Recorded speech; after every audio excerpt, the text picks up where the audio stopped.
Evan, is everyone here? Do you want to say a few introductory words, or how do you want to proceed? I will actually defer to Opal. Opal, does it look like everyone's here to you? I say, yeah, we can definitely go ahead and get started. Thank you for being here for this training. Thank you to Evan for helping set this up, and we'll let Chris take over. Well, good morning. Thank you all for inviting us. The work you do is extremely important. There are a number of factors that have an impact on your work, the socioeconomic conditions in our country, but also the public policy around discrimination affects people's job opportunities in this country. And for the LGBTQ community, particularly for trans people, it can be a very tough employment environment. So we generally work on the public policy side of things. We focus on discrimination policy at the state level in Tennessee, which is no easy task, as I'm sure you all can imagine. But what we found was, in many cases, there was a desire and a need for some basic information about terminology and concepts around the transgender community. So that is why these Trans 101 sessions are taking place around the state.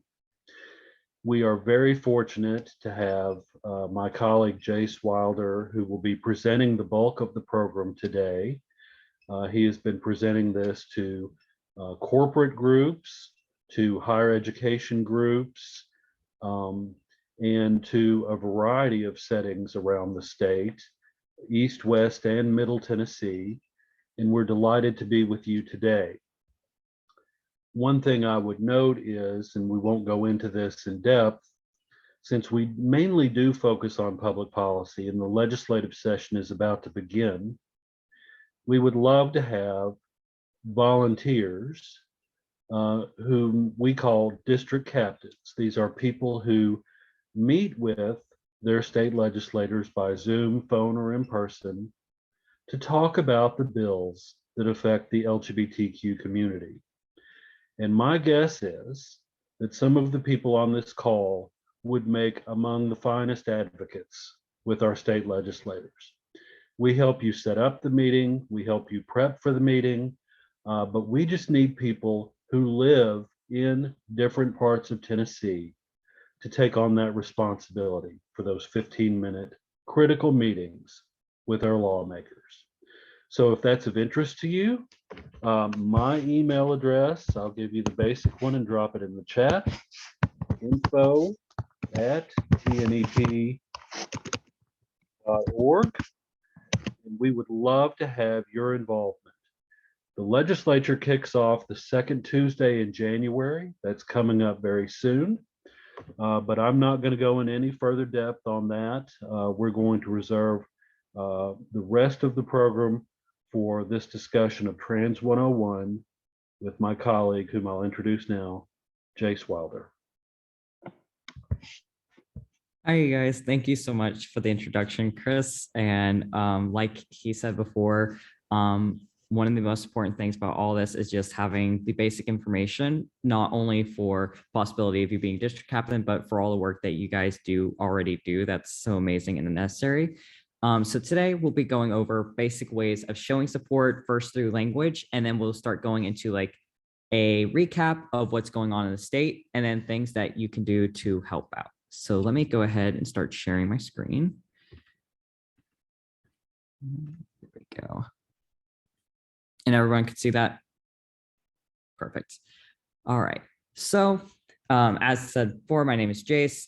Just to give you a quick introduction to me as well. Obviously, I work for Tennessee Equality Project, but I also work for a few other organizations, and I'm actually currently a Belmont student studying political science and public health as well. And I'm actually looking into going to law to kind of help with some of the things that you guys are dealing with right now. So thank you for your work. Some of the things that I like to set up before we get started is just expectations with one another. obviously these are just basic ground rules, but what I mean by a lot of these is just that a lot of us are coming from different backgrounds and we have a different level of understanding compared to one another. And have different experiences. So recognizing that for some of us, this is going to be a complete review, and for some of us, this is completely new information. So be open to both sides of that. Be curious. Please ask questions. I will have two parts where I will stop for questions. One right after we go over the language. And then another part at the very end. So if there's any more questions that I can answer, we have there. And then just be mindful of what you're asking and who you're asking in front of as well. My main rule is that if you wouldn't say it in front of your grandmother, please don't ask me in front of everybody. If you want to email me after, that is perfectly fine. I put my email, my contact information at the end of this as well. So I get it if there's some questions that you want to have answered, but just be mindful of that as well. So pop quiz time. I'm going to give you guys about 2 minutes just to kind of go over these questions. Promise it won't affect your GPA. If that's over, you're safe. But just to kind of see where you're starting from. So you can either write this down or you can just kind of do it in your head. Either way is perfectly fine with me. Just whatever you think is going to work best for you to kind of check back on your own knowledge. So I'm going to give you guys about 2 minutes just to look at these questions and see what you can come up with.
Okay, awesome. So if you're not finished, that's totally okay. If there is anything that you thought was super confusing or that you realized that you're like, I'm actually not sure of this, I would love if you would share it in the chat. But we're going to keep going and hopefully some of this will be cleared up for you guys. But I would love to kind of see where some of you guys are starting if you'd be okay with sharing that in the chat. So going forward, we're going to talk about language and why it matters. So one of the, this light's about to turn off. Sorry.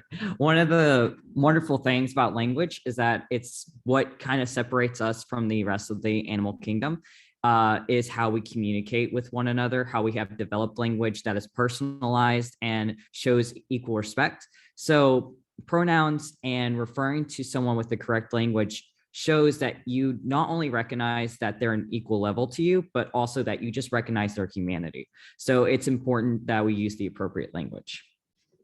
I will be using qualitative data to support quantitative research on trans lives and the importance of language, AKA my own personal experience. I had to say that in the geekiest way possible.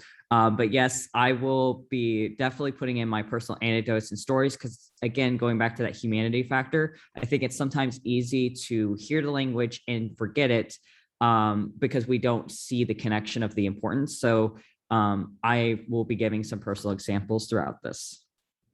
So let's just start off with some of our basic terminology. We'll be going through a few more slides after this that goes through more things. So if there's any questions or you feel like you don't see something quite yet, it's probably because we haven't gotten to it yet. So first, gender identity. This is the way that somebody identifies, expresses their gender, including self-image, appearance, and embodiment of gender roles. The most important thing in there being that self-image factor. It's how someone perceives themselves. That is the most important part at the end of the day, because we don't fully see everyone in every aspect of their lives. So the self-image of, for example, a college student is that they see themselves as a college student, but you may not know that just going past them on the street. You may make an assumption that they're older, that they're younger, but that self-image is that they're a college student. Same thing applies to gender identity. It's that self-image that matters, and the embodiment that comes after that shows the expression to society and such. But the gender identity is completely self-proclaimed, and it's something that is a matter of respect. So I think that's one of the most important key terminologies to understand throughout this, is that it comes down to that self-image more than anything else. Then we get to the understanding of transgender.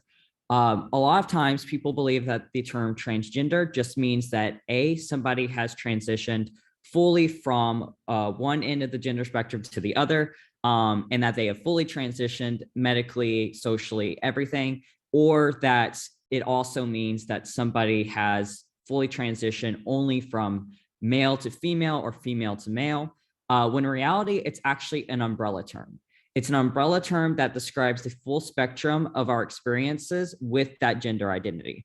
Because just as though we can all recognize that our self-image could vary, even if we all have the same identity, it can still slide on a scale of, like, again, going back to that example of seeing me as a college student, you may see I'm a college student, but you may not see my major. You may not assume my major. Again, that goes into identity as well. So there are differing factors in there. But to understand it, it is an umbrella term that describes that full spectrum of people's gender identity. And the main key thing here is that it just differs from the sex assigned at birth. So when we talk about sex assigned at birth, we'll talk about that momentarily, but it just means that the gender identity is different from that.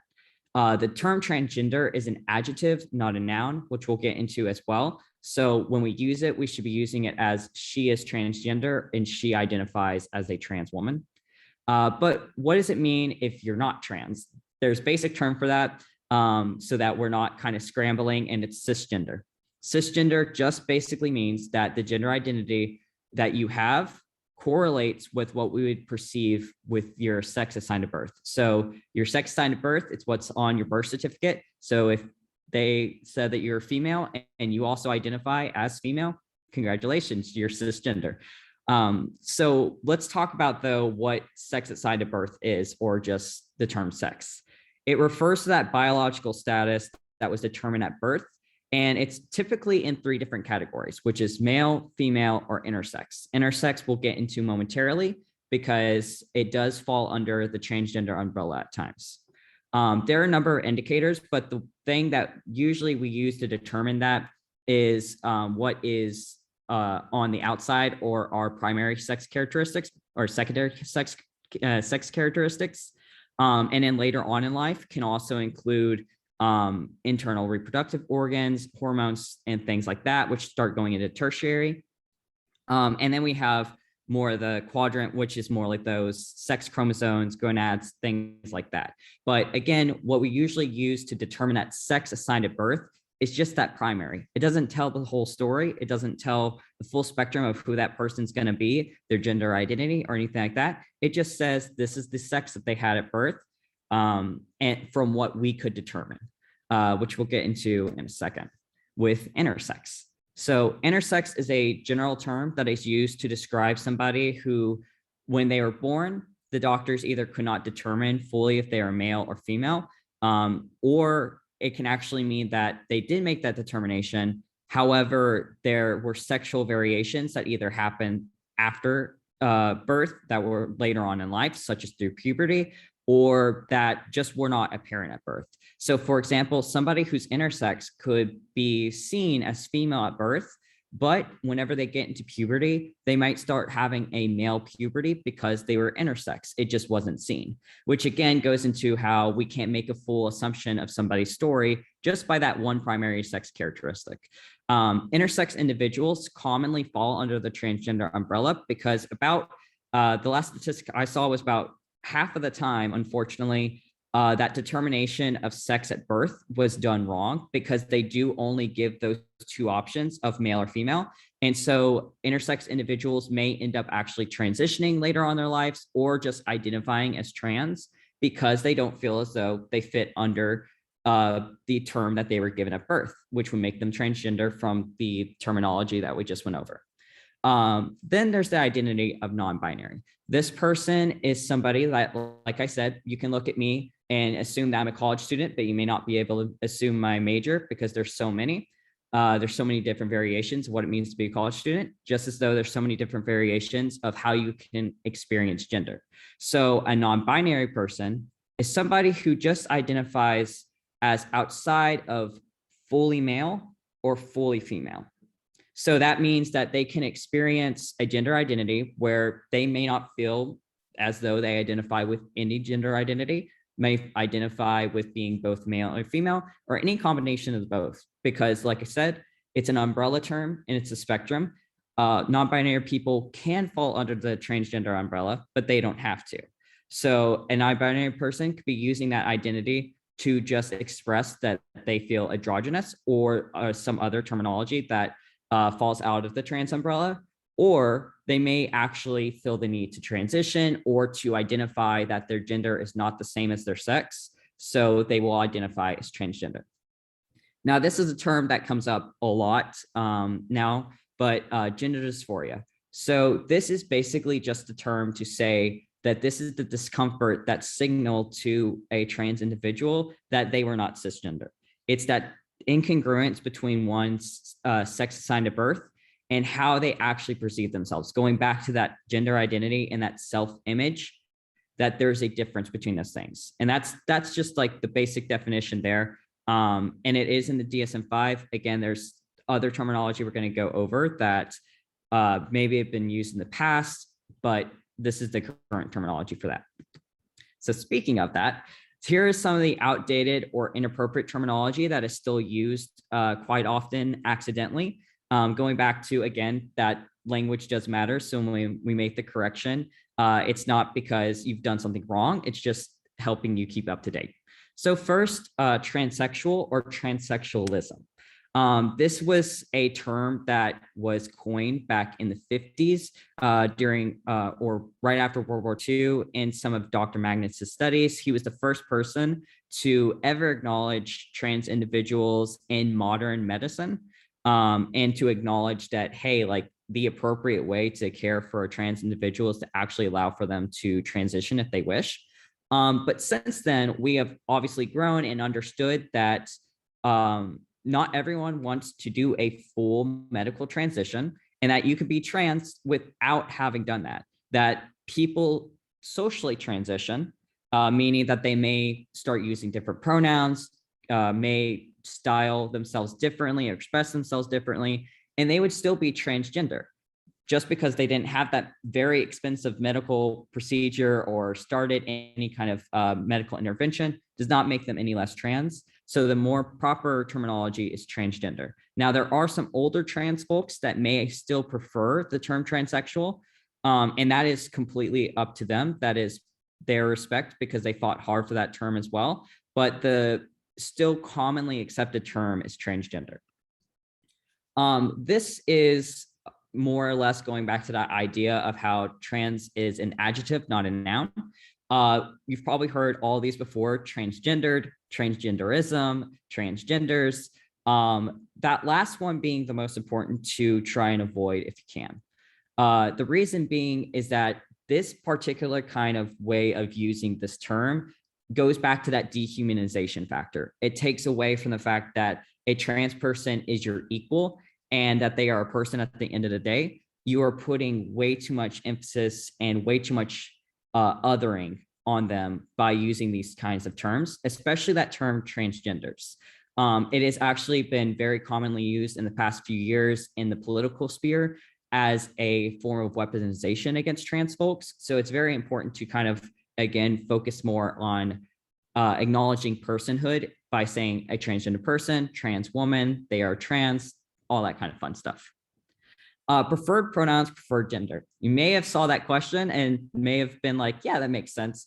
But as we've moved along in the past couple of years, we recognize that it's not a preference, it just is. So it's not a preferred pronoun, it's just pronouns. It's not preferred gender, it's just gender. But if you do have to make that distinction for some reason in a conversation, the one thing I like to say is true gender. So like someone's true gender, or, and again, it usually doesn't come up for pronouns, but you can say their actual pronouns. Real women and real men. I bet we have all heard this. Again, as we've kind of gone over, sex is not completely correlated with gender. Gender is that self-image, that recognition. Like, I was not born a college student. So again, like that gender self-image being different than sex, which is what you're assigned at birth. There's no such thing really as a real man or real woman, because again, that self-image makes up a lot of our perception, period. And as far as I'm aware of, trans folks are not ghosts, so we can't really make that distinction of them being real or not. Gender incongruence or gender identity disorder. And these are both just outdated terms for the same thing of what we went over, which is that incongruence that trans people use to identify when they feel that incongruence between sex and gender. Again, gender dysphoria, but the old terms used to be gender identity disorder or gender incongruence. You'll see gender incongruence, unfortunately, again, also in the political sphere, which is why it's also important to know that gender dysphoria is the right terminology, because that's not medically recognized anymore. We say gender dysphoria because it's a lot better at describing what's going on. So before we get into like a break for questions, one thing I like to point out through fun fact is that trans people have been around for quite a while. One of the best stories being the Roman Emperor Aglabius, who ruled in 218 to 222 AD. She preferred to be called lady instead of lord. She was a horrible ruler, by the way. Like, she was a complete party animal. Nobody liked her because she didn't do her job at all. But like, you know, she was representation. She was the first one to try and find a doctor that we know in history to try and find a doctor that would actually give her gender confirmation surgery. She ended up being assassinated, and it was again because she just was a really bad ruler. So, but she kind of represents that trans is not a new thing, that's been around for a while. So, are there any questions so far? And you can feel free to either unmute or type it in the chat. I'll give you guys a second.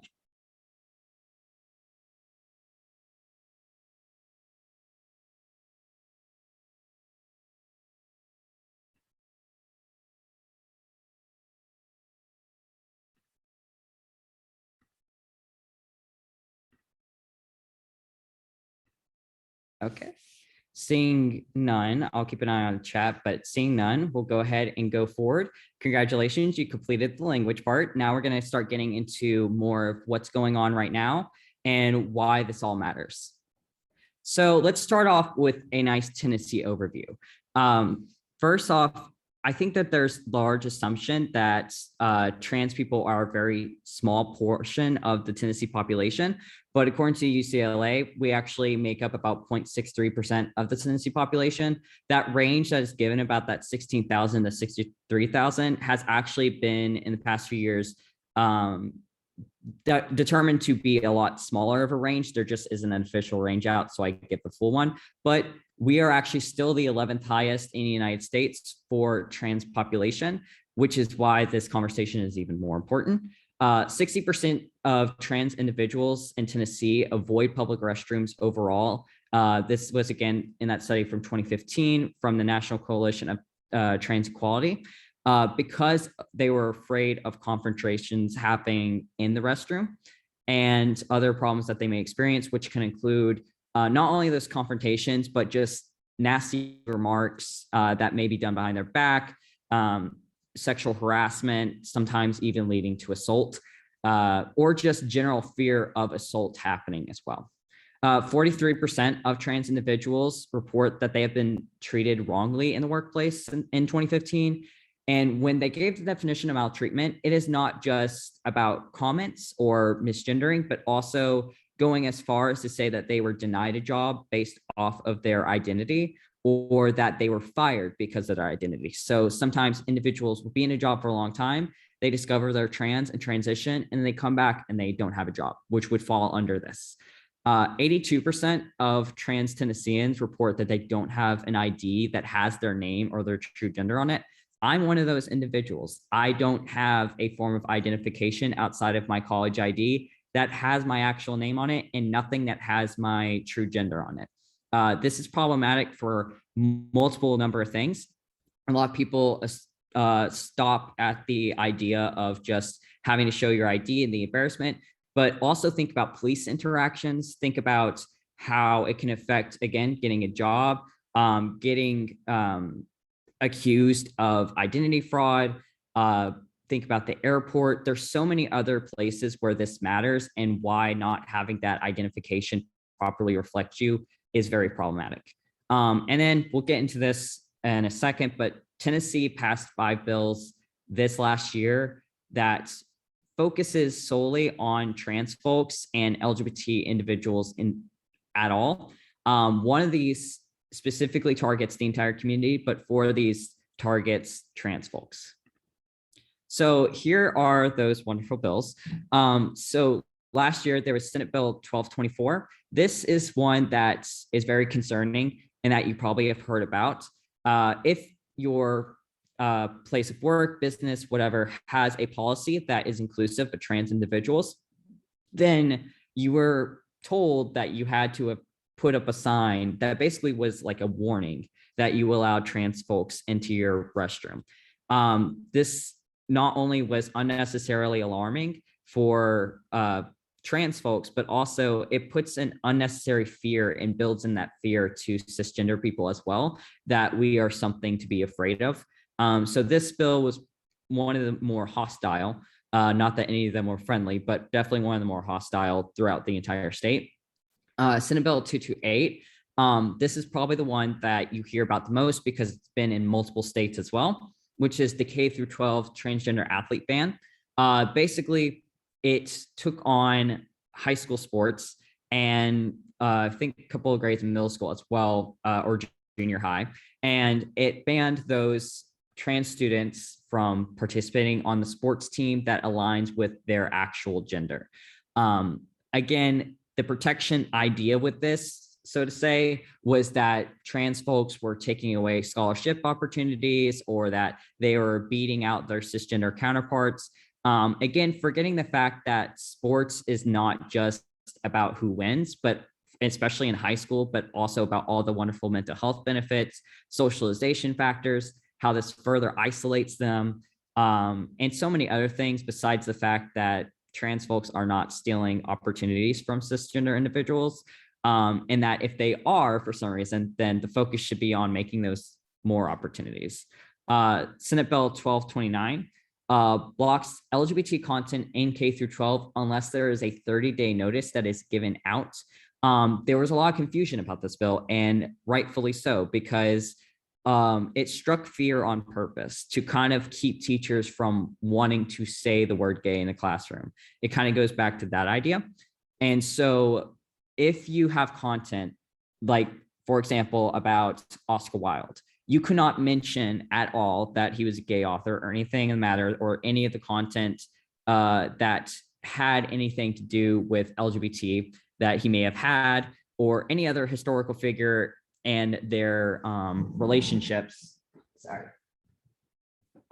But what you could say is just everything else. So as long as you avoid anything that had to do with their personal life or could have shown in any way that they are LGBT, then you're fine. But again, that's not an accurate representation of history and leaves out many important parts, such as the normalization of LGBT people just in society. Senate Bill 1233 is a reverse bathroom bill. This one's interesting because it affects both students and faculty alike. And what it does is allow for accommodations. And what they mean by accommodations is that if someone reports that they feel uncomfortable with you in the bathroom, then the school can give accommodations to that student. However, that student's accommodations could just be your removal from the bathroom, meaning that you're still just ending up with the same bathroom bill of you not allowed in the restroom. You just had a fancy way of getting around it. And then Senate Bill 126, which is unnecessary regulations on trans healthcare. This one was seen as a baby step bill. This one basically says right now that before the first stage of puberty, you cannot put a transgender child on hormone replacement therapy, that there are many regulations come with that. Again, I think we can all recognize in the healthcare field that this was not regular practice anyways. So it was very unnecessary and an overstep. But the warning sign with this is that it kind of comes with a caution tape that this may progress as we go forward, because this bill and one similar to it is still sitting in committee to be heard for this next session. So this is not off the dinner table yet and is likely to progress to become more severe. So throughout the entire United States, again, everyone deals with people that are coming in from different states. You may have individuals who are from the deeper South, stuff like that. So it's important to know where they're coming from as well. This map specifically highlights the overall policy tallies. But as you go into the South and you look into the details, most of these states have targeted, and the reason why they're red is because they have a negative number when it comes to their gender identity policies. So they may have unequal treatment overall for all LGBT individuals, but especially in the past couple of years, they've managed to somehow go into the negatives by specifically targeting trans individuals. Tennessee being at like, I think -4 out of 15 possible points, which is very concerning. But it's important to kind of see what the entire United States looks like compared to us right now. So let's talk a little bit about what it looks like for trans people in healthcare, and then we'll kind of talk a little bit about mental health. And then I put in higher education into here as well, because it kind of touches on that employment factor and what is also restraining trans individuals from graduating high school and college as well. So when it comes to healthcare, many trans individuals experience some form of discrimination, with over 50%, according to a Kansas study done back in 2018, having to actually educate their healthcare provider on what it meant to be transgender, which should never happen. It is absolutely necessary that our healthcare providers are able to properly identify and respect their patients, and having to teach about that not only decreases the desire for trans people to get primary prevention care or to even seek emergency care, but again, also just ruins that patient-doctor relationship. 28% of trans people have reported that they've avoided healthcare due to discrimination, and then 24% have reported it in different settings. So 13% of those reports being in emergency rooms. I can speak from personal experience that I came in one time to the ER for pleurisy, and they spent 3 hours trying to prove that the reason why I was having problems breathing was because of my HRT, which makes no sense. But it's not super uncommon. And you speak to other trans folks, they unfortunately have had similar experiences where they may have come in for a broken leg, but they're testing out how hormone replacement therapy could have caused all of this. 5% have experienced it in transport. So again, misgendering, refusing to use pronouns, stuff like that. And then 11% in our mental health clinics, which is very saddening. And then as you can see, I put a note in here to also say that there is a 10% increase in reports of discrimination in hospitals and doctors' offices when you talk to transgender Tennesseans. And again, these are just of the individuals who actually report it. There are many, many barriers that prevent individuals from wanting to even go into their doctor's office, which includes that stigma and also the access to adequate care, because so many doctors are not educated on trans folks. They don't know how to treat them, or sometimes just full out refuse to. When it comes to mental health, a lot of the studies are done and focus on younger trans folks, unfortunately. So this one kind of is more of like college age and Luckily, that does give a little bit more variation, but again, it's not fully acclimated. 42% or 47% of trans students in college reported feelings of depression versus 9.5% from their cisgender counterparts, with 52.1% saying that they had a very poor mental health or emotional health rating, compared to the 12.7% from the national sample that really only considered cisgender individuals, with the main factors being those ideas of non-support for family, lack of community, loneliness, stress related to gender dysphoria, and fears of victimization, which is a very large factor for trans folks, is that there's a constant fear of basically being found out or being outed, and then possibly that leading to violence. So that weighs very heavily and causes a lot of issues with anxiety. Again, I put in here a note for higher education because of the fact that it also does go into some of our more specifics in the job field. Many individuals who are trans have had to question whether or not they would be thrown out of housing or the restroom, with I think about 30% actually having faced some form of discrimination when it comes to those two factors, which has led to that very high dropout rate from trans folks. In the first year that a trans person is in college, about, I think it was a very high statistic, unfortunately, actually end up dropping out before the end of the first semester due to harassment and due to there being a lack of accommodation on campus. With 24% of respondents being able to report that they have been verbally harassed at some point, physically harassed or sexually harassed while on campus, with 16% saying that that is the exact reason why they left college. And then again, it keeps kind of repeating of those negative comments coming out.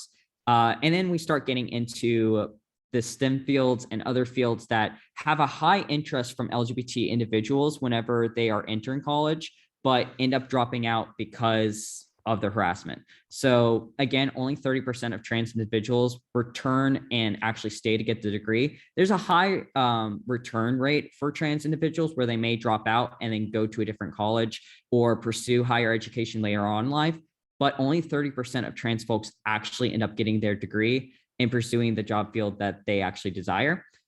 Those in STEM are a lot more likely to experience job discrimination. Overall, for LGBT individuals, we make up about 9% of the field, but only about 5% end up staying the entire time that they are actually there, openly at least. Many individuals will end up either closeting themselves again or facing some form of discrimination that makes them want to just kind of bury themselves a little bit.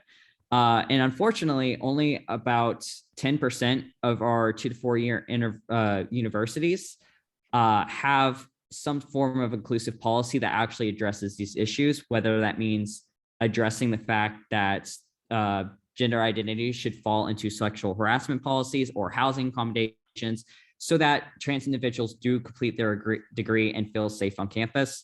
And again, going back to this overall, all this adds up to prevent trans individuals from succeeding and being able to feel safe and secure in jobs, employment, healthcare, and all these basic needs that aren't fulfilled before they can get to a point where they are doing the things that they actually want with their lives. So, Jace, could we pause just a second on one thing? yes. I want to caution everybody who would like to be an advocate about the use of mental health statistics and how they are heard. And I'm sure you all run into this. It is not being trans that is a disorder.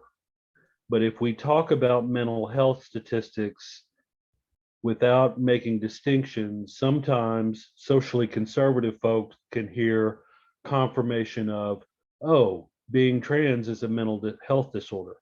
No, it's the social discrimination against trans people that worsens mental health outcomes among the transgender population. It is not being trans that is the problem. It is society's response that increases the stigma. So we want to be clear that being able to transition, being able to work in an inclusive environment increases mental health outcomes for trans individuals. Is there anything else you'd want to say about that, Jace? Because what we don't want to do is give you statistics that you might use in a way that actually hurt the message of inclusion. And I think Jace has been very careful with that. But what I find is our legislators, for example, when they hear mental health statistics, get some weird confirmation in their head that, oh, being trans is a mental health problem. Yeah, so part of this next section kind of addresses that, but I completely 100% agree, because one of the things that has been flipped on its head is specifically one statistic that I purposely left out of here because it has become, unfortunately, 100% politicized, which is the statistic that 40% of trans individuals will attempt suicide at some point in their life.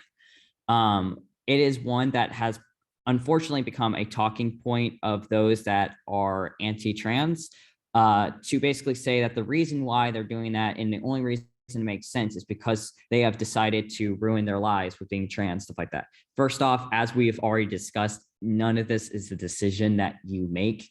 And I don't know anybody who would wake up and say, I feel like, facing all this discrimination that we just went over, like not being able to get to the job field you want, not feeling safe on a college campus enough to get the degree that you desire, not being able to access healthcare and having to explain healthcare to your healthcare provider. I don't think that anybody would ever wake up one day and decide that that's what they want. And even if they did, I don't think it is proper to weaponize someone's mental health against them. And so it is very important. And I agree with Chris of being careful of how we say it and how we present it. And which is why I tried to make as strong a correlation as possible between not the person being trans and all these effects, but more or less that the person is trans, and because of how we have set up ourselves as a society and all these laws have been put into place and all the 20,000 other things, that is what's causing these issues. And if there's any questions on that, I'd be more than happy to take it, but I will return to that actually as we move forward. So when we talk about what we can do, there's three basic things that I like to lay out, which can vary very strongly. But the three things that you have to remember is speaking up, acting up, and listening up. So speaking up is probably the most imperative, especially the fact that you have to remember that trans individuals only take up about 2% of the population that we know of. Again, this number is growing. And as we look at the younger population, we see that more people are coming out as trans. But again, that's still a small portion of the population. So you as cisgender individuals have to help us speak up when you see this kind of discrimination. Again, this can go from anywhere from the legislator and writing to your representative, calling them, showing up as that district captain, however you see appropriate, is speaking up when you see it. Also speaking up whenever you're in conversations that could include trans folks, but for some reason are not. So for example, you can hear it in conversations about employment. So when you're talking about diversity in employment, you need to bring to the table that, hey, there's no trans folks here. There are no trans folks in this conversation. And we know that there's trans folks that are unemployed that would like to be in this field, but are feeling left out. What can we do to help them get into this? Or for, again, going back to education, how could we make our campuses more inclusive? Again, going back to how only 10% have policies that even include gender identity. How can we make it so that this campus is more safe? Speaking up on our behalf when we're not there. Not just when you guys are in front of me or any other trans person, because even though it's very helpful to be like, yeah, you know the language and you respect me, that language has to be used whenever a trans person is not present as well, because you are now also teaching. Acting up. So this goes into the taking the actual action steps. So if you do see discrimination against a trans individual, if you do see, again, those laws going into place, taking the actual action steps to try and help as much as possible prevent any further damage from being done or prevent it from being done at all. So taking those action steps to enforce that policy, to enforce that your legislator, that your representative listens, to enforce those matters that will help everyone at the end of the day, because it's not just about trans folks and their gender identity or their expression. It's about everyone at the end of the day when we take these steps, because when we don't make limitations on who can experience discrimination, then we are opening the door for anyone to experience it. And we're making an excuse for anyone to experience it. So we have to act up when these things happen. And then what you're doing right now, which is incredibly important, but has to also continue, which is listening up. This is when a trans person, especially if they are in the room, giving them the space to actually speak on their own behalf. So for example, a lot of times we feel like we want to be an ally and that we should raise our hand and talk about certain things. But sometimes, especially when we know that that trans person may not feel comfortable talking in the room just because they don't feel like they have a voice, sometimes it's better to help and listen to them or pass the microphone over to them. So for example, like what's happening today, where you've handed the microphone over to me and you're listening right now. That seems like such a small thing, but it's incredibly important because of the fact that obviously by these statistics, trans people are not being heard. So whenever possible, helping amplify that voice by simply listening and acting whenever there's action to be taken. So speak up whenever you hear these things, speak up whenever you can, especially when a trans person is not in the room. Act up by trying to help change that, actually change those policies and preventing any further damage to be done and taking action to help better the lives of trans folks, and then listening whenever you can, because the best way we can understand and learn is if we listen. And with that, I will now be taking any kind of questions that we may have. I think we have about like 10 minutes. So if there's any questions, feel free to put them in the chat or you can unmute yourself as well.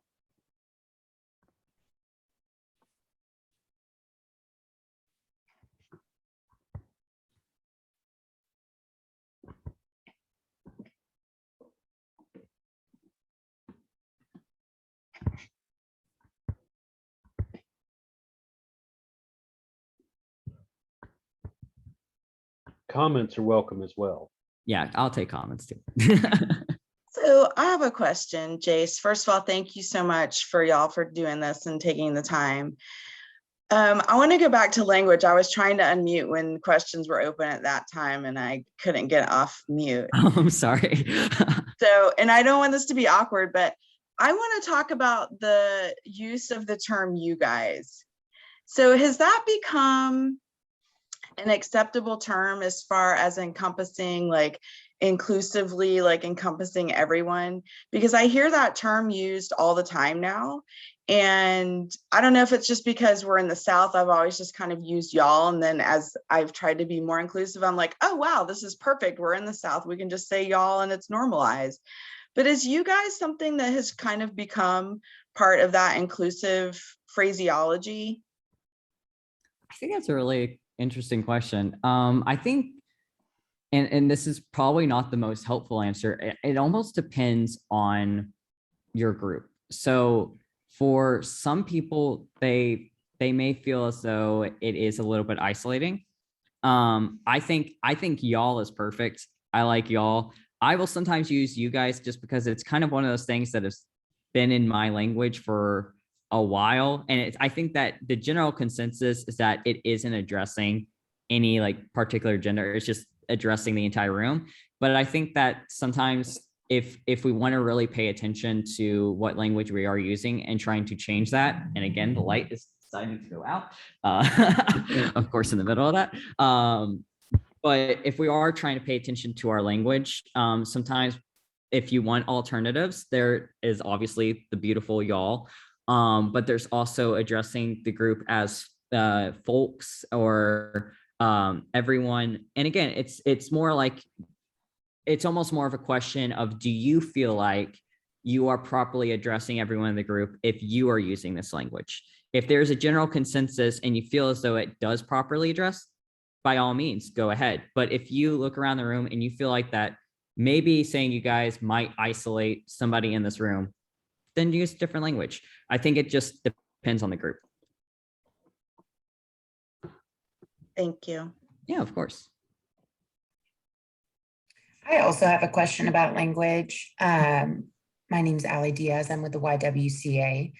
Is it appropriate for a cis individual, a straight cis individual, to use the term queer when referring to the queer community? How does queer differentiate from non-binary or any of the other language you've talked about? Is this question appropriate and okay? That's just one question I have. Yeah, I actually really appreciate that question because it is one that I think that as we have developed our language has come up more for everyone, even including those that are in the LGBTQ community. In my opinion, and again, this is more almost like a matter of opinion because it's not a matter of fact for everybody, which is why I'm gonna put this as caution tape. So for me, I appreciate the term queer because I think that it encompasses everyone and that allows for the coverage of everyone who may not fit into those, letters we have identified, or someone who has not identified exactly where they fall. They're not sure yet, or they just feel restricted by that. Cautionary tale though here is that it wasn't that long ago that was a slur. And so you have to be cautionary of who you're talking to, the age group they are coming from, what their experiences are. So I think that when we're talking about this in general conversation, the best thing to do is just to stick with saying LGBTQ plus or LGBT instead of going directly to the term queer, because you don't know who is okay with it and who's not, especially if you're addressing a group. Now, if you're addressing someone individually, then you can clarify with them if they're okay with the term queer in conversation, or again, if you're also repetitively in the same group. Like, for example, if you have a support group of LGBTQ individuals, you can clarify with them if they're comfortable with everyone using the term queer. And you did point out something that is also the cautionary tape, is that you identify as cisgender and straight. So again, it becomes that weird line of, again, it is appropriate language today for a lot of people, but because of a lot of history behind it, you sometimes still have to be cautionary. So it kind of does go back to look around the room, see who's in the room, and understand what conversation is going on. So like right now, I would say it's appropriate because of like who you're talking to and how we have all come to the agreement on that, especially if we have all come to the agreement on that. I would also say that if you want to, one of the best things that is in practice for everything that's been included today and going forward is always ask the question first, which is, ask someone their pronouns if you're not sure. Ask the group if they're okay with the term queer. Just ask first is what I would say. I know that was probably a long-winded answer, but yeah, it's just, it has a lot of history to it. And so there are mixed opinions on it still. But I think that like my generation is completely okay with the term, but there's still caution on it because of how it's been used in the past. Thank you. And it was a long-winded question, so. And if Chris, you want to add to that at all, then that I would. Yeah, so I'm an older gay man, and I just remember painfully its weaponized use. To me, it is one letter in the mix. It is not an umbrella term for me. For others, it is an umbrella term.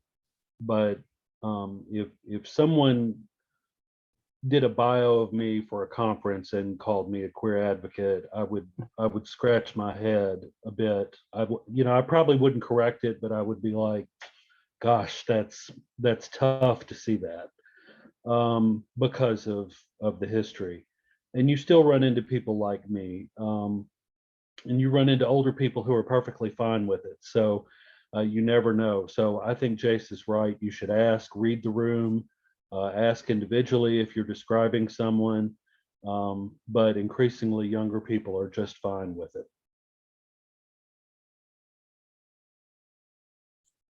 Thank you for that question, by the way. That was a super important one.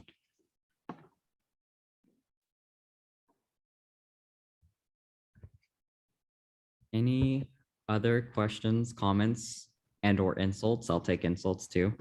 I like to talk, obviously. I apologize. My name is Allie, and I had as often happens, an unplanned called meeting, and so I was late joining. So I do think there's going to be an opportunity to hear the recording. Is that correct? This has been recorded. Yeah. I just want to make sure that I know how to access that and be able to find that so I can listen and get the information that was presented. Yes, it is being recorded. Once we have access to that, we will, I will have that sent out via the Homeless Coalition. Okay.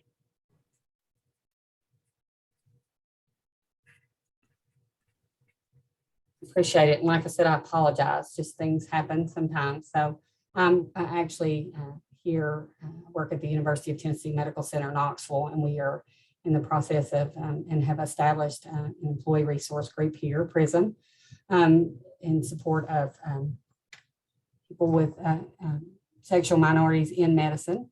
So we're very excited, but we're new on our journey. And so definitely wanting to take every opportunity we can to learn and become a place of inclusiveness for all people, and help do what we can to make sure that we help to minimize and one day reduce disparities and inequalities, especially in somewhere that should be the safest place for people to go. So I'm excited to hear the recording, and I apologize for my late entry. You are fine. And I appreciate you also saying that you actually are going to go back and listen. I think that's like awesome.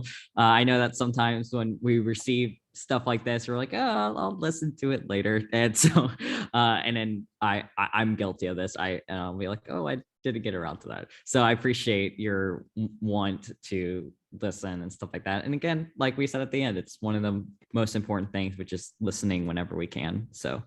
And the gentleman that was talking about reading the room, I think that sometimes we, in our efforts to be inclusive, we sometimes become exclusive just in our inability to know what to say. We don't say anything, or we don't address. And I thought that I did catch that part about being able to read the room, and it's certainly okay to ask preference, or, you know, with sincerity, if you happen to use an incorrect pronoun, or, you know, to address someone. I think most people, if they sense sincerity, don't you believe that they're okay with, you know, and can tell that you honestly want to address them correctly and to make sure that you are inclusive.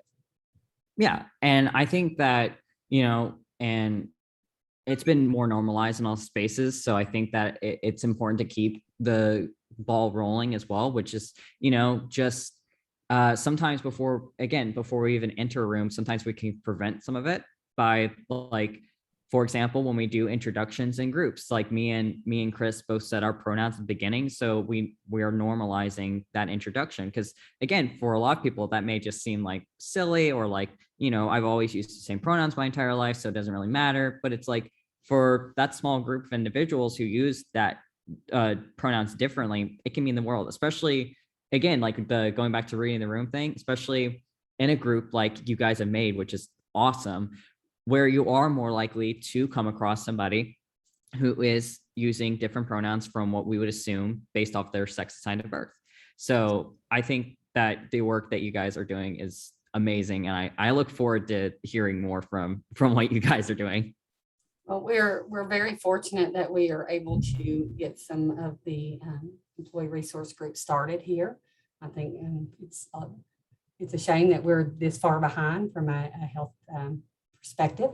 However, you know, we do have some great support, and it is a lot of hard work and many years of efforts, but it's becoming now brought into fruition. So we're super excited. And so we hopefully will be able to participate and also bring in people to our organization, either in podcasts, lunch and learn, things like that, to begin to help people, what we like to start out with saying, become comfortable and make it to where it is, the norm, and that people feel respected and it doesn't feel contrived or contorted in a way that people feel uncomfortable just because people don't know what to say.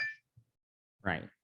And I will honestly also say here, like, please feel free to email me at any point. Like if you would like for us to do this for y'all, or like if you just have questions or anything, like and this goes as an olive branch to everyone. Like if you come across a situation or anything going forward where you're thinking, okay, I'm not exactly sure how to navigate this, and this has to do with like LGBTQ or trans identities, and you want assistance in some sort of way or support, then we are more than happy to also offer that.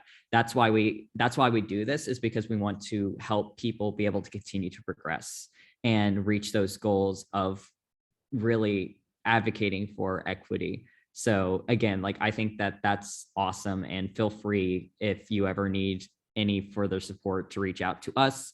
Or if you're just, again, a nice little like plug moment, if you're ever interested in getting involved with us. So Hey, Jace, this is Devin. I also work with Allie at UT Medical Center.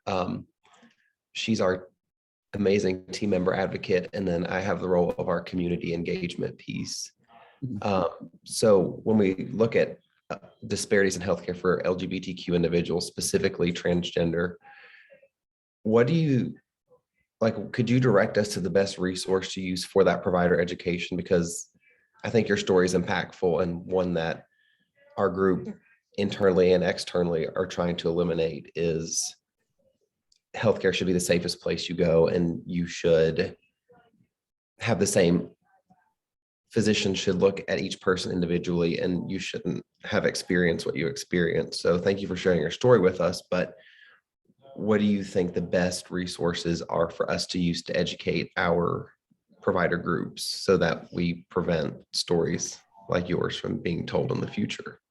yeah, I think that's an awesome question. And I'm going to give you the worst answer ever, which is, unfortunately, there is not a cumulative source that really gives a full specific guidance. There are, and I can definitely, like, if you will send me an email, I could definitely send over, there are some guidances and guidelines that have been made over the years by individual like academics in medicine, but there is not, unfortunately, a cumulative agreed on source. A lot of the focus has been getting that research done, because it's only been in the past few years, as you guys have probably seen, that this has been even addressed or recognized as an issue that has to be addressed. So like I said, like, I cited that study that had to do with the 50% are having to explain to the healthcare provider. That's from 2019. That's the first time that any kind of statistic like that has ever been measured. And so again, we're still almost like in that phase of figuring out how bad is this issue. And we're unfortunately seeing, obviously, that it is terrible. But as far as cumulative source, some of Vanderbilt University stuff has some good guidelines that have been put into place. There's also probably a couple of university hospitals across the United States, especially in those states that were mentioned earlier on the equality map that I showed for the United States, that have those guidelines in place. So that's a good place to probably start, is to kind of see those states that have like the dark green and seeing what their hospital systems are doing. One of the things that I think is the most helpful overall, though, is that the basic education on hormone replacement therapy. So recognizing that trans folks, our hormones are basically supposed to look like yours. Is that at the, like, there is nothing beyond special of that, but there are other things to look out for, because there's the cautionary of, especially if somebody has gotten their HRT off the black market because they didn't have access to healthcare, stuff like that. Those are the kind of things to be looking into as far as like medical care. Implementation in the hospital is also, if you see that somebody is using HRT, making sure that they're getting it safely, like ensuring that the patient, even if they're just coming in through the emergency room, making sure that they're getting that safely.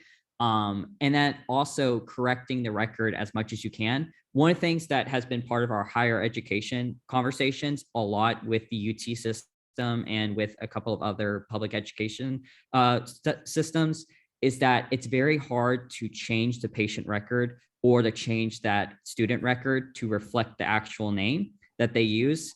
But there are systems, and I know I keep going back to Vanderbilt, but they have kind of developed a lot of good remedies to this, where you can kind of cover the name in a way where it may not change in their system because that's what Social Security shows and that's what the insurance shows, but you can still put basically like a cover over it. That would be something that you would work with your IT department about. But it's super important so that the person is not addressed by the wrong name when they're in the emergency room or whenever they're in a doctor's office. It just makes it that much more comfortable. Again, this is like, I'm in public health, so this is like my jam right here. So I can give you like 20,000 more things. Some But of the IT things in place. I think more of ours is redefining the culture of some of our practices and educating them on the issues you're bringing up. So I do appreciate you taking time to educate me today and offering your assistance in the future. yeah, So I have your email. So definitely look out for email from Allie or myself. yeah, of course. Like I said, there's so many things that luckily we are seeing that have like evidence-based practices come up that are starting to work. And I applaud you guys for also working on the change of culture, because I think that that's incredibly important. And having these, just normalizing these conversations is the most basic practice that you can put into place that starts the ball rolling. So I appreciate it. And I've been really pleased to go in and read the Healthy People 2030 initiatives under Dr. Admiral Levine, where actually true work groups of people who represent certain subgroups within our communities have been represented, and it's built into the framework for the first time. So I'm very excited. And like I said, as a hospital, it is our responsibility to make sure that we become knowledgeable, and also, like I said, do everything in our power to reduce any type of inequality or healthcare disparity. And it starts at trust and comfort. Yeah. And I 100% agree. And I heard you say about like the Healthy People 2030. And I think that one of the things that really popped out for that one as well was having those conversation groups that they're talking about. So another thing you might look into is having that involvement of almost running a program kind of like that with alongside PRISM, where you're specifically focusing on especially trans minorities, who are what we would consider like double minorities. So especially Black trans women of color, or Black trans women and women of color, are more likely to experience this form of discrimination. So having just a listening session with them, however you can, or some sort of study that can be done alongside with them, to really kind of see if the UT Medical Center and the system overall is addressing their issues and their concerns as well. Because there's also only so much I can speak to as a white transmasculine person, because even though I do have the effects of being a trans person, and that definitely has affected my ability to get healthcare, it unfortunately gets even worse when we start looking at individuals who identify as double or triple minorities as well in the trans community. That is so true. I've read several things about that. Just you have the minority, and then when you add, you begin to triple and double some of those things, that basically the ability to get good, solid quality care becomes extremely difficult. Gotta love working in a classroom. Light's just gonna keep going out. Thank you so much. And like I said, I apologize for. No, you're fine. I appreciate all these questions. And like I said, I am 100% here for all the conversations. This is my cup of tea right here. So So you're fine with us contacting you offline and having some initial, Absolutely. Informal type of conversations, because we want to make sure that we build and head in the right direction. absolutely. I would love to help as much as I can.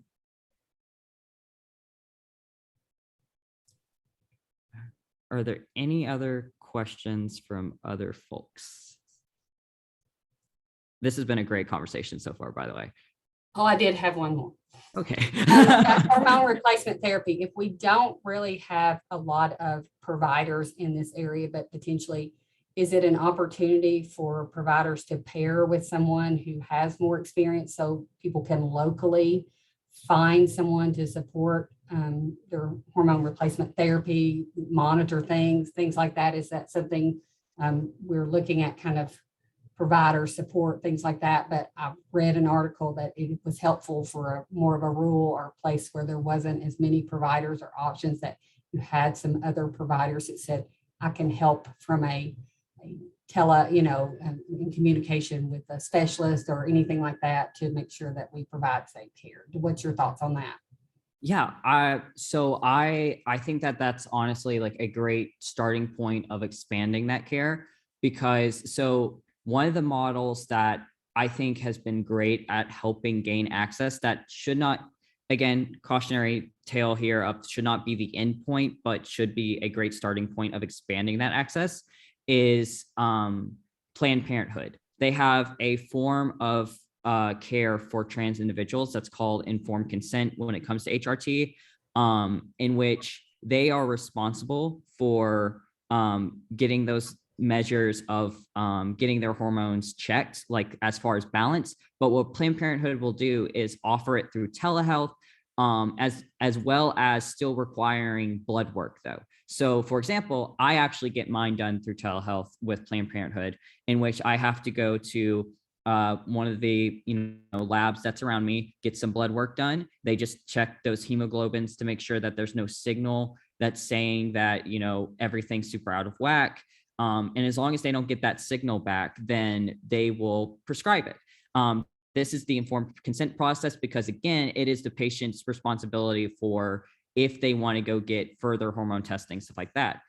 This expands access because you don't have to have someone who is a endocrinologist who's an expert in the area while still starting that process.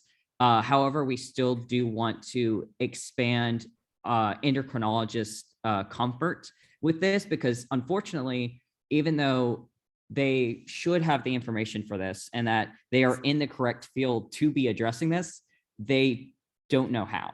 And so it's a very simple fix of ensuring that they are getting that education as well, especially as specialists. Thank you. Yeah. Any other questions? Yeah, I just, before everyone else logs off, wanted to say, obviously, thank you, Jace, and thanks to Chris for taking the time to educate us today, Evan for helping set this up and making it possible.